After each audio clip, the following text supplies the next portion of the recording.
C'est un bois sacré que Michel est venu contempler aujourd'hui. Je crois que le Seigneur Jésus-Christ et son Père sont apparus à Joseph Smith dans ce bois. Être ici renforce cette croyance dans mon esprit. Michel est mormone et le Joseph Smith dont elle parle est le fondateur de son église, ici même dans le nord-est des États-Unis, près du Canada. Il n'a que 14 ans quand il interroge Dieu entre ses arbres en 1820. Dieu le Père lui a présenté son Fils, Jésus-Christ. Ils lui ont dit qu'aucune des églises n'était vraie et qu'il y aurait une restauration de la vraie église de Jésus-Christ. La religion compte aujourd'hui 14 millions de membres, comme David, professeur d'économie. La plus grosse communauté vit dans l'Ouest américain. Mais le berceau historique et spirituel reste ici.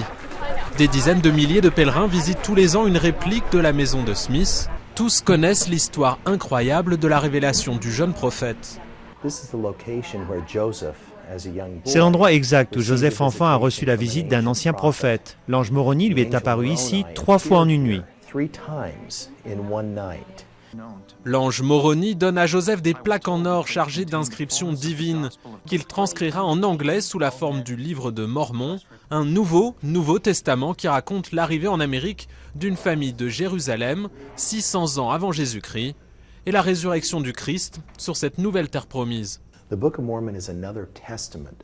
livre de Mormon est un autre testament de Jésus-Christ. C'est une référence historique mais aussi spirituelle sur ce qui s'est passé ici aux États-Unis, tout comme la Bible raconte ce qui s'est passé en Terre Sainte. Persécutés, les Mormons quittent la région au XIXe siècle. Aujourd'hui, les membres de l'Église de Jésus-Christ des Saints des Derniers Jours sont implantés partout dans le pays. La religion est même celle qui connaît la plus forte croissance aux États-Unis.